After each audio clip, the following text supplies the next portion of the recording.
So what's going on, guys? I'm BlackOpsAmazing. Welcome back to another video, and today I want to talk about Warzone and the changes that are or aren't happening. Over the past few months, or pretty much since the release of Black Ops Cold War, we've had leaks and rumours about a Black Ops Cold War map coming to Warzone. Over the past few months especially, since February, January time, it's been said that around about the time of Season 3, we'd be getting a brand new Warzone map, but over the past week or so, things have massively changed. To put it in simple terms, it seems like Treyarch are no longer releasing their Euro Mountains Black Ops Cold War map in Warzone, and we are now getting Verdansk in the 1980s. The same map, but certain points of interest will be changed. And even without these leaks, we've known that in Season 3 something big is going to be happening. Zombies have been in Verdansk for what feels like an awfully long time now. They first came on the ship, into the prison, hospital, they're moving around Verdansk very slowly, but eventually what was planned is zombies are going to completely overtake Verdansk. That's going to be a reason for them to nuke it, and when it's nuked, that will be the reveal, the beginning of the new Warzone map, which was supposed to be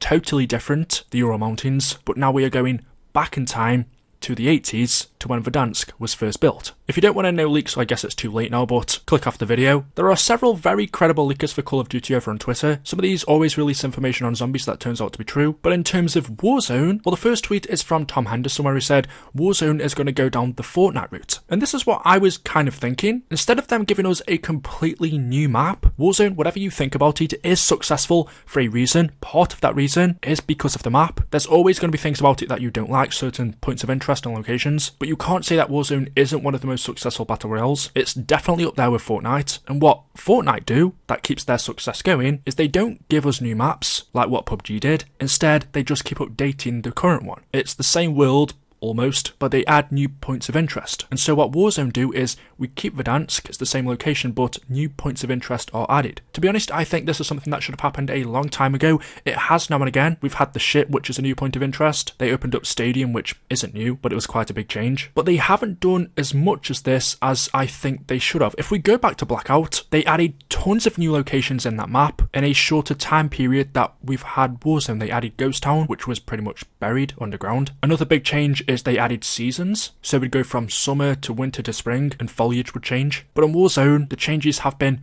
minuscule compared to that. Maybe one of the big reasons for this is they were intending all along to have the Ural Mountains map, so why would you change Verdansk? But now that it seems like that's been scrapped and they're going with just adding different locations to Verdansk, removing old ones, keeping some of them, and then adding new ones, it's just something that should have happened a long time ago. But what does that mean for the Ural Mountains map? Because it is pretty much, as far as I'm aware, finished. There was a leak very recently, I can't show it to you guys otherwise this video is going to get taken down, but an early version of this Ural Mountains map and what it was supposed to look like in Warzone was leaked. Now like I said, I can't show you, but someone over on Twitter called Calanine has recreated this. This is the closest I can show. The bottom right of the map was a snowy area, left we have a lake, up the top are a few different locations. It's actually very similar to the Blackout map where there's a lot of open spaces, so if you enjoyed the Blackout map, then you probably would have enjoyed this Ural Mountains map. If you didn't, then you might not have enjoyed this new map, and I'm actually not too sure if the Ural Mountains one would have suited Warzone, because it still would have continued to run on the Modern Warfare engine. To me, Modern Warfare plays vastly different to Cold War. It's a lot slower, a lot more tactical, it's a lot more realistic. The Ural Mountains map would have been very open, there's not a lot of built up areas like downtown. Most of the cover you're going to be hiding behind is trees, and maybe that was Activision's thinking. They saw the Ural Mountains map, how open it was, maybe they thought it won't fit the Modern Warfare engine. And to be honest, if you want to get a good idea of what the Ural Mountains map is like, it's pretty much all of the Outbreak or Fireteam maps put together. Alpine, Sanatorium, Rucker,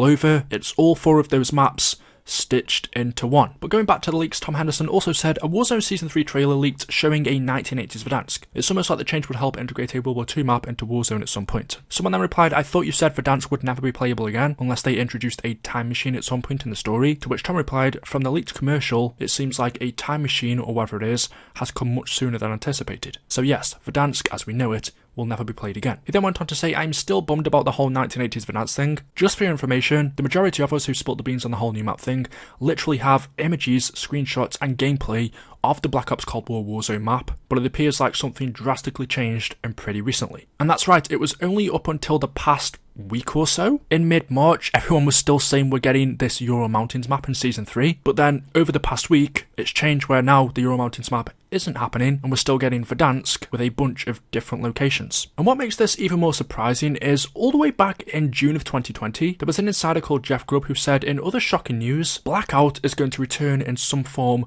with Black Ops this year. This information was told to us before Black Ops Cold War, so half of us was expecting, when Cold War released in, what was it, November, October time? I can't remember, but we were expecting to get Blackout 2. This obviously changed, and by the time this tweet was said, Warzone hadn't actually been out that long. It released in March of 2020. This is 3 months after it came out. So what I think happened is, yes, Blackout 2 was supposed to be a thing, but as the months went on, as we got closer to the release of Black Ops Cold War, Warzone became more and more successful, and so that became Activision's main point. They said, you know what, since Warzone has taken off, that's going to be the main battle royale, and Blackout 2 was cancelled. The Ural Mountains map more than likely could have been intended for Blackout 2, and when it was cancelled, it was then broken down and given to us in Fireteam maps and Outbreak. I don't know what happened after that, because it does seem like a waste of a map. They built most of it up, so they could have decided they were going to release it in Warzone as a new map, but as of recently have just changed their mind. That's not something new to COD. If you take your minds back to Black Ops 4, there were a ton of rumours that we were supposed to be getting a Zombies Chronicles 2 that never released and apparently was put on hold. Factions was another thing in Black Ops 4 Zombies. The developers themselves told us we would be getting it, but it never released. There's been tons of content in COD that we were told we were supposed to be getting, but in the end never comes out. So I very well think Blackout 2 was supposed to be a thing. It was cancelled when they saw what Warzone was becoming. They were then planning to repurpose the Ural Mountains map in Warzone, but that's been cancelled, and we're now getting new points of interest in Verdansk. Someone called Vanguard Intel said locations that we might see in Verdansk 1980s: hospital, downtown, airport, prison, shipwreck docks, dam/bridge, quarry, Vorkuta, Dugger, and mines. Nanakos, who was another credible leaker, said, here's a list of all the new Verdansk point of interests that are coming with the 80s map change: airport, boneyard, dam, hills, hospital, lumber park, port, prison, quarry, shipwreck, stadium, Vorkuta, and west. So we've got some old locations such as stadium, airport. Someone else called Marwarbot also said, Verdansk Warzone map based on Vanguard's intel, and he's given us this. He scribbled off several locations and then also kept some of the old ones as well. And the last tweet I want to show you, referring to leaks, is from Zesty COD Leaks, in which they say a lot of people are confused on what's going on. The map legend for the delayed Ural Mountains map was posted. 1980s Verdansk is the map we are seeing in April, but we will probably see the Ural Mountains map down the pipeline. Take this with a grain of salt. In a way, it makes sense. If the Ural Mountains map is pretty much complete, there's always the chance of them giving it to us later on, but why they wouldn't give it to us now, that one's weird. And since we are getting the new COD later this year, which is supposed to be World War II, is there a chance we could also get a new Warzone map for that game? So we have a modern day, a Cold War version, and one during World War II. In terms of story though, it doesn't 100% make sense because Verdansk takes place in modern day. We are going back in time to the 1980s when Verdansk was first being built. How is that transition going to happen? Are we just going back in time when the whole place gets nuked? Does that somehow cause us to get teleported? We do have zombies there, so perhaps the nuclear reaction with the dark ether could relate to us going back in time. I don't know, that's something they're going to have to explain. But yeah, that's everything we have. It looks like in a couple of weeks, at the beginning of Season 3, we are no longer getting this Ural Mountains map for Cold War, and we are getting an updated version of Verdansk with new locations, also taking place during the 80s. Let me know your thoughts about that in the comment section below. As always, hopefully you have enjoyed the video today. If you have, you know what to do, drop a like rating, make sure you are subscribed, and I'll see you all in the next one. Until then, goodbye.